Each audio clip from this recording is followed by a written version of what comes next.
오늘 말씀은 창세기 50장 22절부터 26절까지의 말씀입니다. 요셉이 그의 아버지의 가족과 함께 애굽에 거주하여 110세를 살며 에브라임의 자손 3대를 보았으며 므낫세의 아들 마길의 아들들도 요셉의 수라에서 양육되었더라. 요셉이 그의 형제들에게 이르되 나는 죽을 것이나 하나님이 당신들을 돌보시고 당신들을 이 땅에서 인도하여 내사 아브라함과 이삭과 야곱에게 맹세하신 땅에 이르게 하시리라 하고, 요셉이 또 이스라엘 자손에게 맹세시켜 이르기를 하나님이 반드시 당신들을 돌보시리니 당신들은 여기서 내 해골을 메고 올라가겠다라 하였더라. 요셉이 110세의 죽음에 그들이 그의 몸에 향재료를 넣고 애굽에서 입간하였더라. 아멘. 소망이 없는 삶은 그 자체로 죽은 것과 같습니다.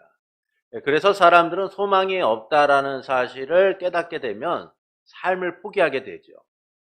소망을 잃지 않기 위해서 긍정적 사고를 하고 소망의 지푸라기라도 잡으려고 몸부림치며 살아가는 겁니다. 그러나 우리는 이 영원한 소망으로 살아가는 이들입니다. 변하거나 사라지는 소망이 아니라 영원한 소망, 하나님 나라 소망으로 살아가는 것이죠. 주 예수 그리스도께서 우리에게 이루신 하나님의 나라, 그리고 다시 오심을 통하여 완성과 극치를 이룰 하나님의 나라를 소망하며 삽니다. 그래서 우리는 삶의 여러 상황을 만나도 낙심하지 않아요. 우리의 소망은 우리 안에서 발견되는 것이 아니라 주님이 약속하시고 이루셔서 우리 안에 주신 소망이기 때문입니다. 이 소망으로 살기에 우리의 소망은 영원히 꺼지지 않는 불꽃처럼 빛나게 되어 있는 겁니다. 어둠을 비추는 등대와 같이 우리의 날들을 환히 밝혀 비춰주는 것이죠. 그래서 이 소망 아래 하나님 나라 백성으로 살아가는 성도 여러분을 예수님의 이름으로 축복합니다. 야곱의 장례를 치른 요셉의 형들은 이제 요셉에게 행한 지난날의 일 때문에 보복을 당할까 두려워하게 됩니다. 그래서 사람을 보내 당신 아버지의 명령이니 자신들을 용서하라 라고 하고, 요셉을 찾아가 우리는 당신의 종들입니다 라고 고백을 하죠. 이런 형들을 요셉은 위로하게 됩니다. 이를 통해 구원의 목적을 위해 하나님이 이루셨다라는 사실을 우리에게 알려줘요. 하나님께서 구원의 목적을 위하여 이루셨다라는 사실을 알려줍니다. 요셉은 두려움에 떠는 형들에게 하나님이 구원하시기 위해 이루셨다라는 사실을 세 가지로 고백을 하죠. 첫째는 하나님을 대신할 수 없다는 거예요. 하나님이 주권적으로 하신 일이기 때문에 요셉이 이를 대신할 수 없다는 겁니다.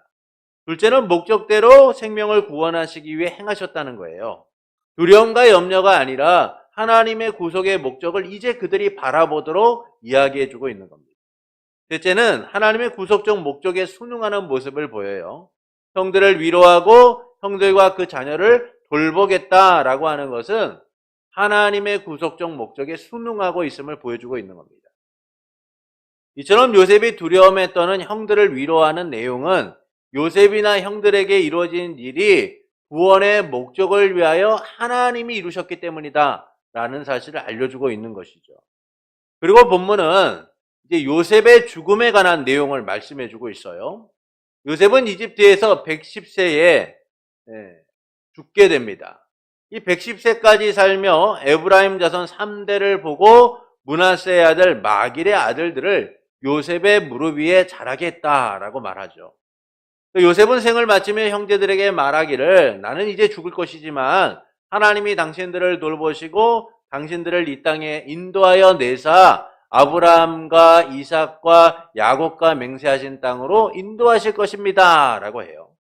그리고 이스라엘 자손에게 맹세시키며 하나님이 반드시 너희를 돌보실 것이며 너희는 여기서 내 뼈를 가지고 올라가라 라고 합니다.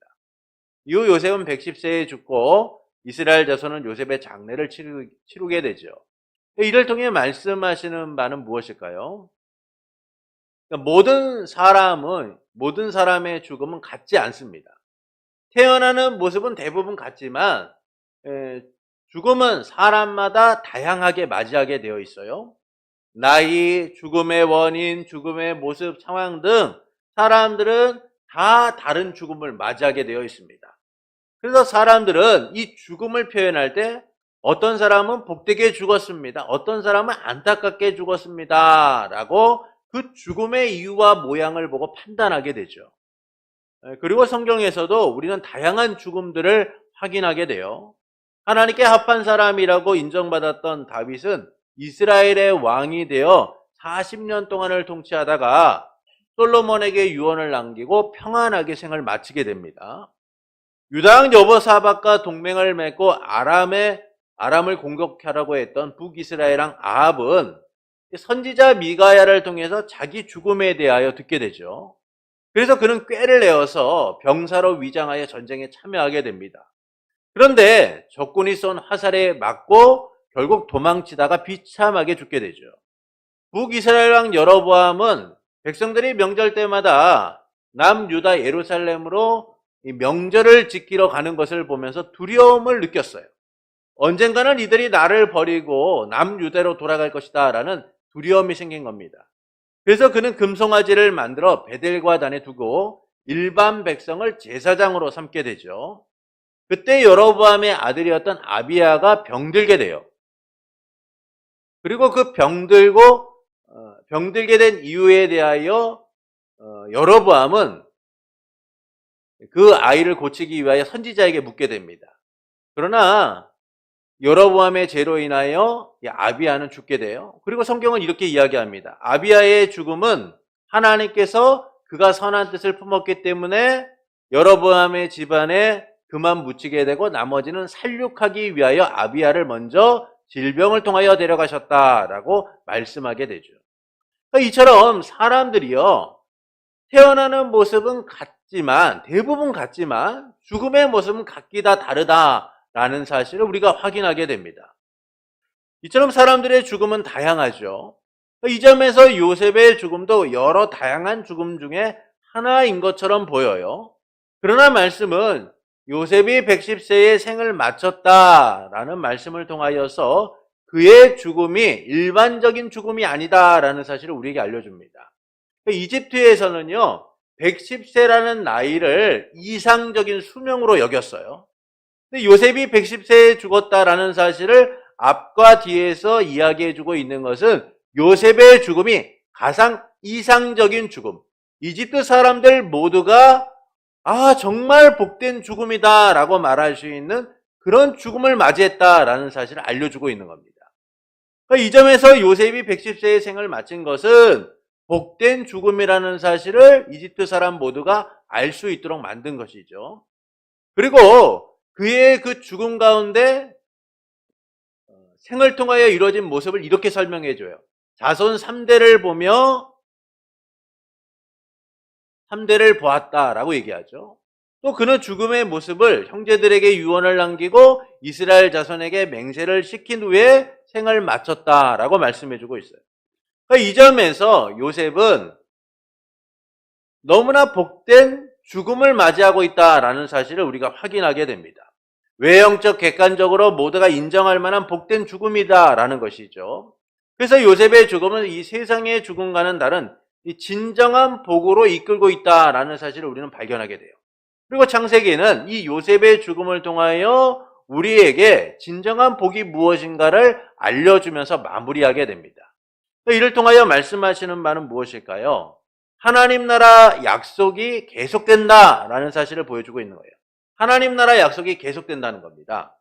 요셉의 죽음이 보여주는 진정한 복은 세상적으로 볼 때에 정말 좋은 죽음이다 라고 생각되는 그런 죽음을 넘어서 하나님 나라의 약속이 계속된다라는 사실을 보여주고 있어요.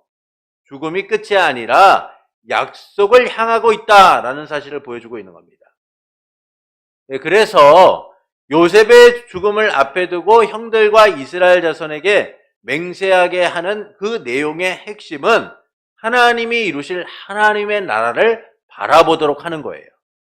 이는 창세기의 시작과 함께 선포되었던 하나님의 나라가 어떻게 하나님에 의하여 진행되고 있는가를 알려주고 있는 겁니다. 그 핵심이 바로 약속이에요. 이 약속은 파괴된 하나님의 나라의 회복을 담고 있다라는 것이죠. 아담의 범죄로 인하여 파괴된 하나님의 나라가 언약을 통하여 어떻게 새로워지고 회복되어져 가고 있는가라는 사실을 보여주고 있는 겁니다. 이를 위하여 하나님께서는 아브라함을 택하셔서 그와 언약을 맺으세요.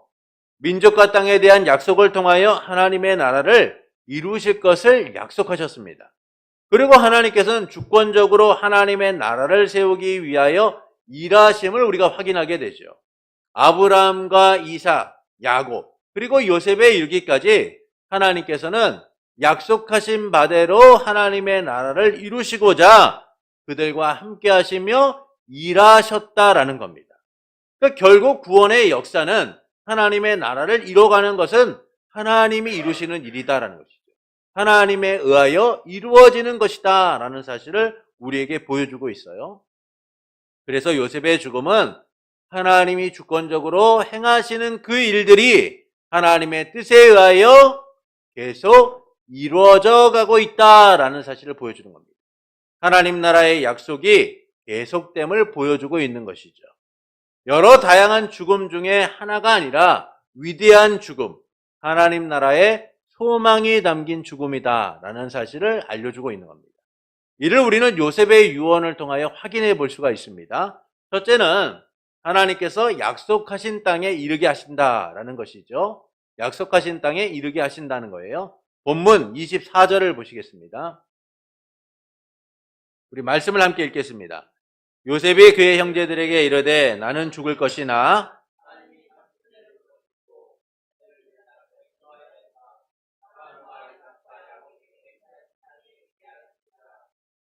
죽음을 앞에 둔 요셉은 형제들에게 하나님께서 그들을 돌보시고 이집트 땅에서 인도하여 아브라함과 이삭과 야곱에게 맹세하신 땅으로 이르게 하실 것이다 라고 말해요. 이것은 매우 단정적이고 확정적인 겁니다. 하나님이 반드시 이루실 것이다 라고 선언하고 있는 것이죠. 이와 같은 요셉의 선언은 하나님의 약속에 근거하고 있는 거예요. 아브라함, 이삭, 야곱에게 약속하신 대로 가나안 땅에 이르게 하실 것이다라는 이 약속을 근거로 하여 요셉은 선언하고 있는 겁니다. 하나님께서 말씀하신 대로 고향과 친척과 아버지의 집을 떠나 가나안 땅으로 향하게 된 아브라함에게 하나님께서는 그가 가나안 땅에 도착하자 이렇게 약속하세요. 창세기 12장 7절의 말씀을 보시겠습니다. 여호와께서 아브라함에게 나타나 이르시되 내가 이 땅을 내 자손에게 주리라 하신지라. 자기에게 나타나신 여호와께서 그가 그곳에서 제단을 쌓고, 아브라함에게 하나님 나라에 대해 약속하신 하나님께서는 그 땅을 자손에게 주시겠다라고 약속하시죠. 그 땅이 바로 하나님 나라의 영토가 되도록 하시겠다라는 거예요. 그리고 하나님께서는 아브라함에게 자손이 400년 동안 이방에 객이 되었다가 그들을 섬기고 괴롭힘을 당하다 돌아오게 될 것이다 라고 말씀합니다. 그리고 그 땅을 차지하게 될 것이다 라고 말씀하시죠. 창세기 15장 13절부터 21절의 말씀을 보시겠습니다. 창세기 15장 13절부터 21절입니다. 말씀이 좀 길기 때문에 교독하겠습니다. 여호와께서 아브라함에게 이르시되 너는 반드시 알라. 네 자손이 이방에서 객이 되어 그들을 섬기겠고 그들은 400년 동안 네 자손을 괴롭히리니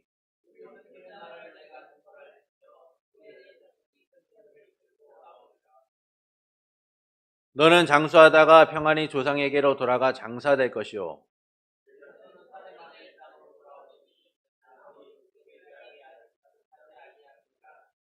해가 져서 오돌 때 연기 나는 화로가 보이며 타는 햇불이 쪼갠 고기 사이로 지나더라.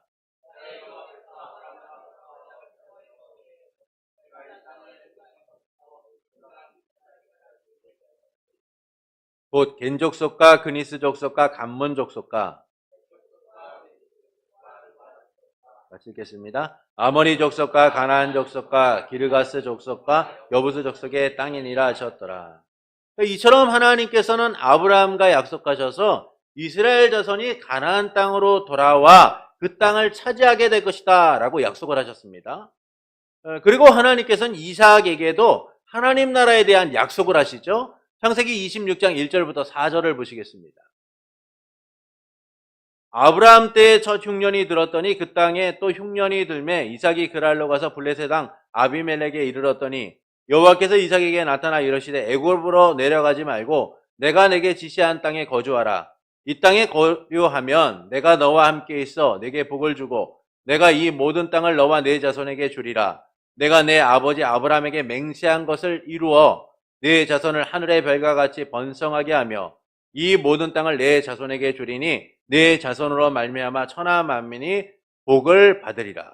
흉년으로 인해 위기를 맞은 이삭은 그랄을 떠나서 이집트로 가고자 했습니다. 그런데 하나님께서 나타나셔서 이집트에 내려가지 말고 내가 지시하는 땅에 머무르라 라고 말씀하죠. 그렇게 되면 하나님께서 함께 하시며 복을 주시겠다라고 해요. 그 복은 하나님께서 이삭과 함께 하시고 그와 그 후손에게 모든 땅을 주시고 자손을 번성하게 하시겠다라는 겁니다. 근데 그 약속이 어디로부터 온 약속이에요? 아브라함에게 하신 약속을 내게 이루겠다라는 거예요. 결국 하나님 나라에 대한 약속으로서 그들이 하나님의 나라를 소유하게 될 것이다라는 겁니다. 그 땅이 어디입니까? 바로 가나안 땅인 것이죠. 이처럼 하나님께서는 가나안 땅에 대한 약속을 아브라함과 이삭에게 하셨습니다. 또한 하나님께서는 밧단 아람에서 가나안으로 돌아온 야곱을 베들에서 만나서 하나님 나라에 대하여 약속하시고 그 땅을 주시겠다라고 말씀하셨어요. 하나님께서는 아브라함과 이삭에게 약속하신 땅을 야곱에게 주시겠다라고 하셨습니다. 이처럼 하나님께서는 아브라함과 이삭과 야곱에게 땅에 대한 약속을 하셨죠. 그리고 요셉은 이 약속을 근거로 하여서 하나님이 돌보실 뿐만 아니라 약속하신 땅으로 인도하실 것이다 라고 말씀해주고 있는 거예요. 이와 같은 요셉의 고백은 하나님의 언약을 신뢰하는 믿음의 고백이죠. 그러나 이 믿음의 고백이 어디로부터 온 거예요? 하나님의 약속으로부터 왔다는 겁니다. 또한 그의 평생에 하나님은 약속을 이루셨고 그의 삶이 약속 가운데 마무리되도록 하셨다라는 것이죠. 그래서 요셉은 하나님 나라 약속을 말하며 하나님이 신실하게 이루실 것이다 라는 사실을 선언해주고 있는 거예요. 하나님이 생명을 걸고 그 일을 이루실 것을 고백하고 있는 겁니다. 그래서 요셉은 생을 마치며 하나님 나라의 약속을 근거로 성취될 하나님의 나라를 바라보고 있는 것이죠. 둘째는 요셉의 뼈를 가지고 올라가라 라고 합니다. 본문 25절을 보시겠습니다. 본문 25절입니다. 요셉이 또 이스라엘 자손에게 맹세시켜 이르기를 하나님이 반드시 당신들을 돌보시리니 당신들은 여기서 내 해골을 메고 올라가겠다라 하였더라.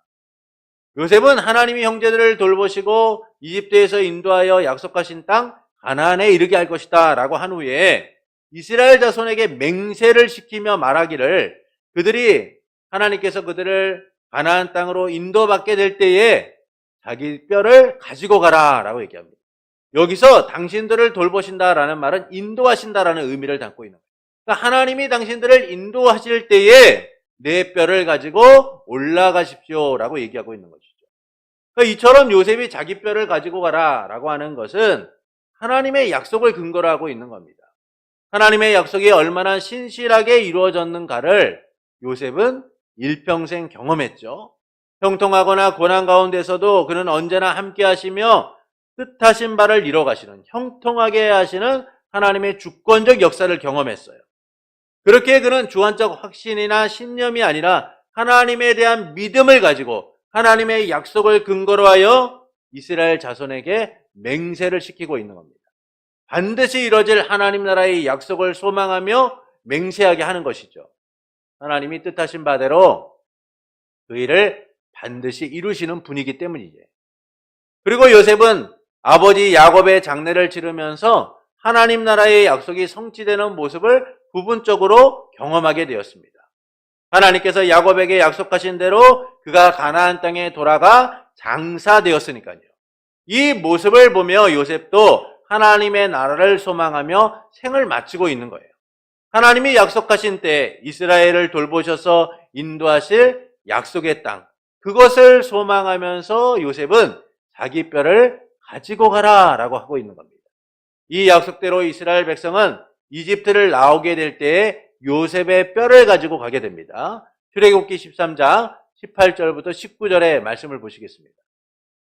우리 함께 읽겠습니다.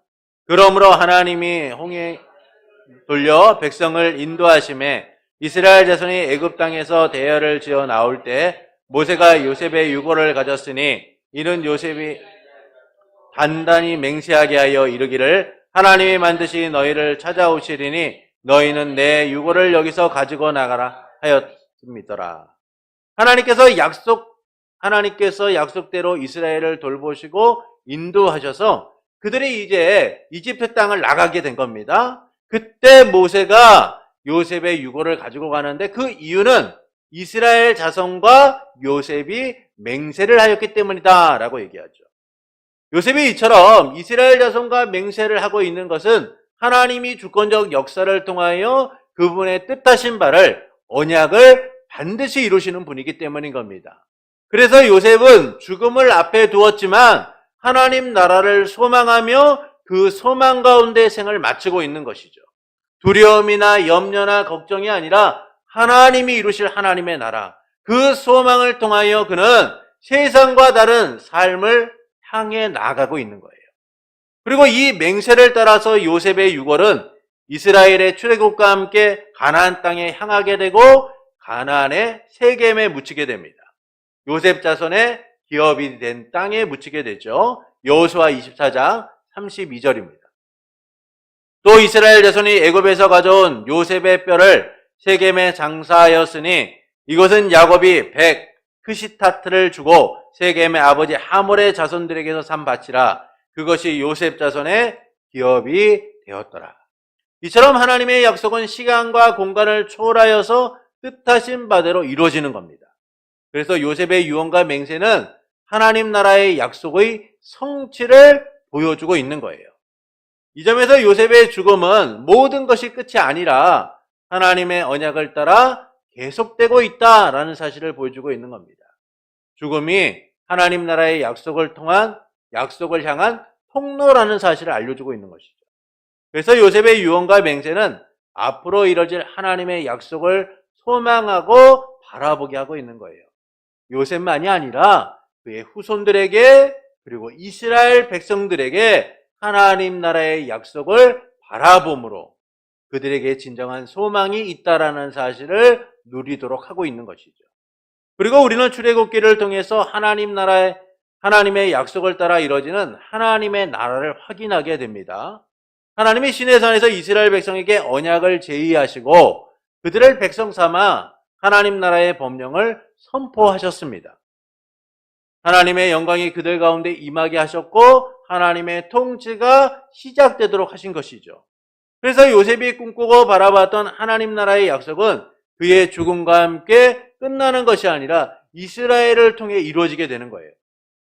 하나님이 시내산에서 백성 삼으시고 언약을 하나님 나라의 법령을 선포하신 이후에 이스라엘 백성을 가나안 땅으로 인도하여 하나님 나라를 누리도록 하셨기 때문인 것이죠. 그리고 하나님께서는 이스라엘을 거쳐 우리에게 그 약속이 이루어지도록 하셨습니다. 아브라함과 이삭과 야곱과 요셉이 바라봤던 궁극적 하나님 나라의 성취가 우리에게 이루어지도록 하신 거죠. 이를 위해 우리 주 예수 그리스도께서 하나님 나라의 왕으로 이 땅에 오셔서 우리를 백성 삼고자 십자가에서 죽으셨어요.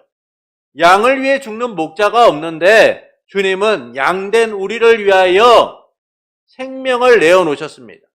그래서 죄와 사망에서 우리를 건져 하나님 나라의 백성이 되게 하신 거죠. 그래서 우리는 하나님 나라의 백성으로서 하나님의 임재를 누리고 하나님의 주권적 통치를 누리며 살아가게 되었어요. 믿음의 조상들이 그토록 열망했던 하나님의 나라가 우리에게 이루어진 삶을 살아가게 된 겁니다. 그래서 우리는 세상과 달리 하나님 나라의 시민권자로서 하나님 나라의 방식을 따라 살아가게 된 것이죠. 소금과 빛으로 세상을 이롭게 하며 하나님의 영광을 드러내는 삶을 살게 된 겁니다. 그리고 주 예수 그리스도의 다시 오심을 통해 이뤄질 하나님 나라의 완성과 극치를 소망하며 살게 되었어요. 이 점에서 요셉의 유언은 우리에게 영원한 하나님의 나라를 소망하게 하는 겁니다. 약속하신 바대로 이루시는 하나님, 그 약속하신 바대로 우리의 삶 가운데 이루신 그 하나님 나라의 소망을 바라보도록 하고 있는 것이죠. 죽음의 끝이 아닌 영원한 문을 여는 통로임을 알게 하는 거예요. 하나님이 이루실 약속. 그 약속이 우리의 삶을 보장하고 그 약속 안에 거하도록 하는 겁니다.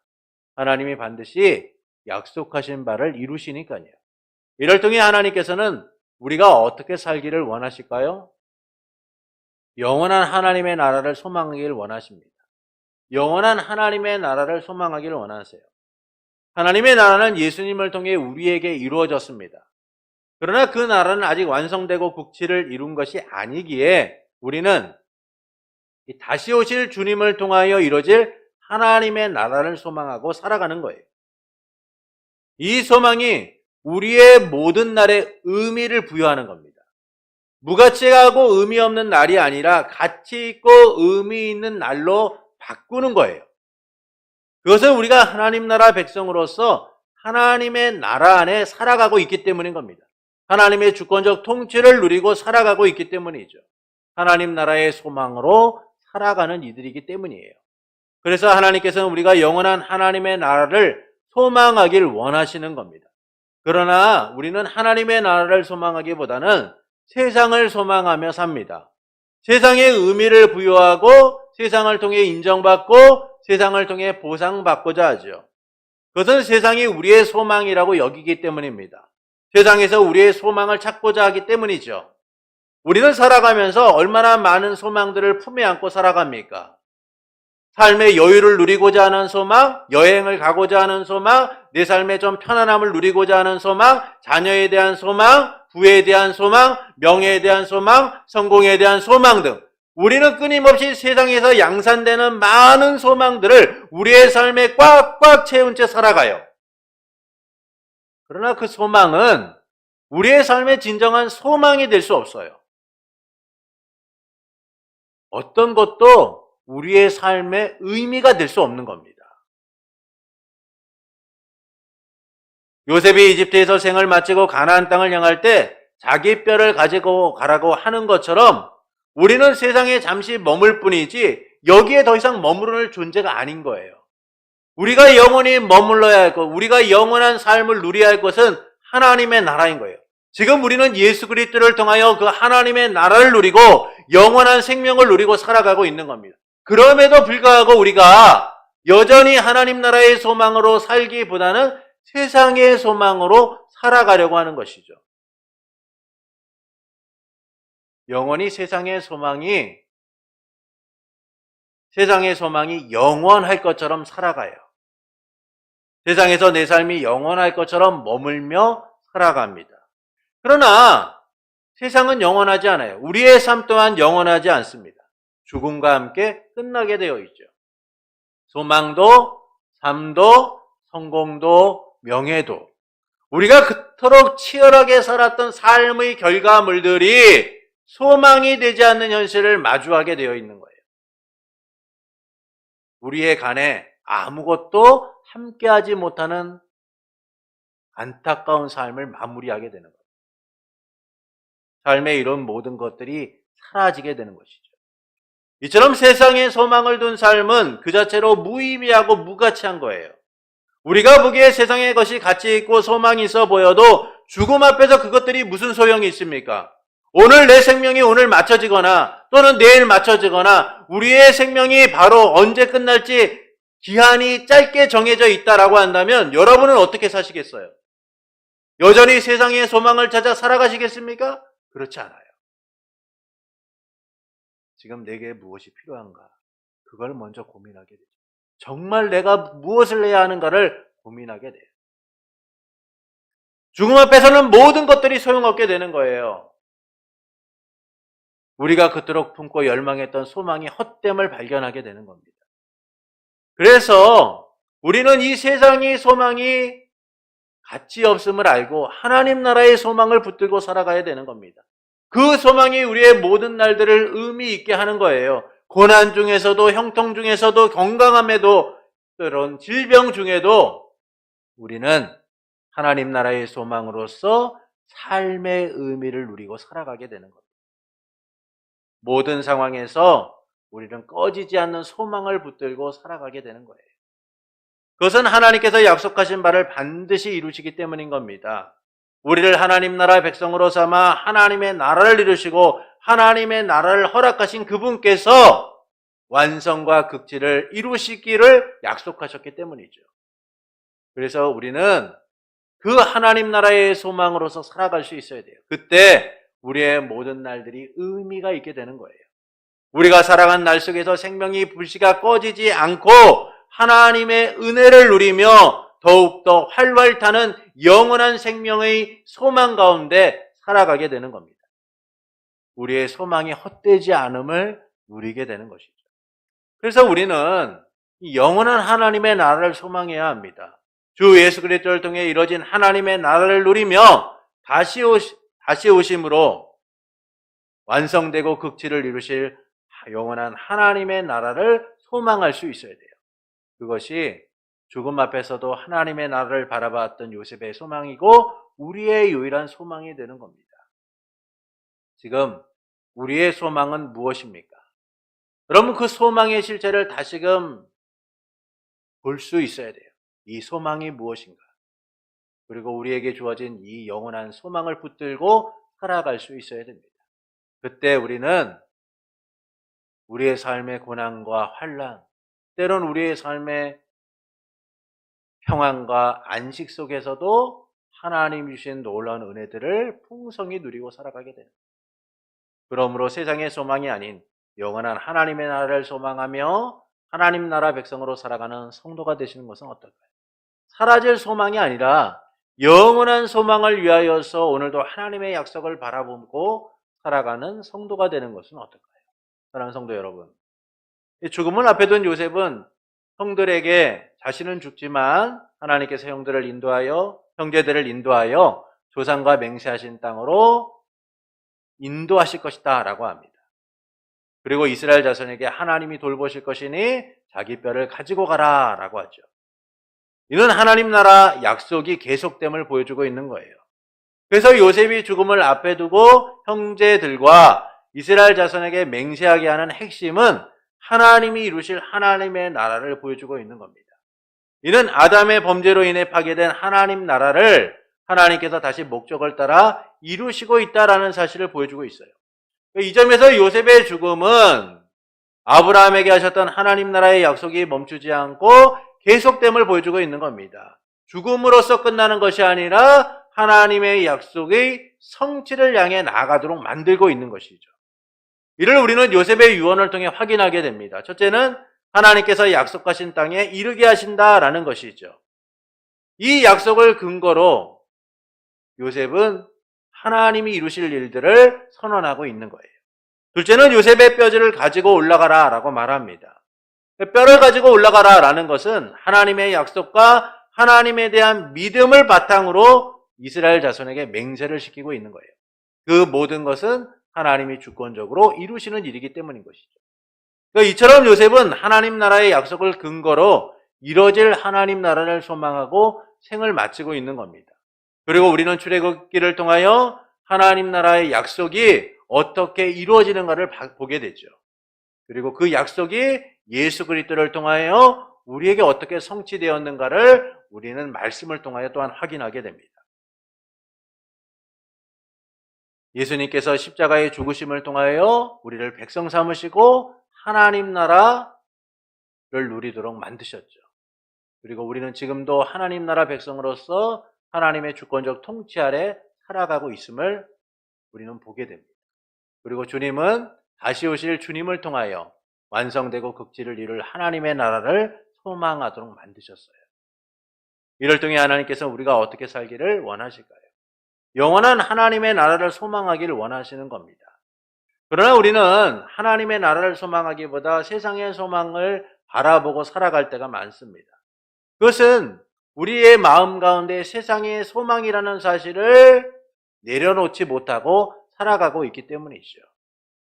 단 한순간도 세상이 우리의 소망이었던 적은 없는데 우리는 그렇게 믿고 살아가고 있는 거예요. 그리고 삶이 맞춰지는 순간 우리는 비로소 깨닫게 되는 것이죠. 헛되고 헛되며 헛되고 헛되다. 세상의 소망이 얼마나 우리에게 무가치하고 무의미한가를 우리는 그때 비로소 깨닫게 돼요. 그러나 그 전에 우리는 하나님 나라 소망을 붙들고 살아가야 하는 거예요. 하나님이 우리에게 허락하신 이 소망이 우리의 날들을 얼마나 의미 있게 하고 복되게 하는지를 누리며 살아가야 합니다. 살아도 주를 위하여, 죽어도 주를 위하여 살아간다라고 말했던 바울의 고백은 바로 그 하나님의 나라를 소망하는 삶이 무엇인가를 우리에게 보여주고 있죠. 그러므로 세상의 소망이 아닌 영원한 하나님의 나라를 소망하며 하나님 나라 백성으로 살아가는 성도가 되시는 것은 어떨까요? 사라질 소망이 아니라 영원한 소망을 위해 오늘도 하나님의 약속을 붙들고 살아가는 성도가 되시는 것은 어떨까요? 그때 우리는 끝이 아닌 영원을 향한 삶을 살아가게 될 겁니다. 삶의 날이 짧을수록 우리의 소망은 더욱더 굳세지게 될 거예요. 영원한 하나님 나라의 소망, 그 소망으로 위로함 받고 새 힘을 얻으며 우리의 날들을 살아가게 될 겁니다. 그 소망은 하나님이 주 예수 그리스도를 통하여 우리에게 주신 소망입니다. 그래서 그 소망은 변하거나 사라지거나 없어지는 것이 아닌 언제나 약속 가운데 우리에게 이루어지는 것이죠. 그러므로 삶을 의미 있게 하는 영원한 하나님의 나라를 소망하고 살기 원하는 성도 여러분에게 하나님 나라를 약속하시고 이루시는 삼위일체 하나님으로 인하여 하나님 나라의 완성과 극치를 날마다 기대하며 소망 가운데 살아가는 성도가 되기를 예수님의 이름으로 축원합니다.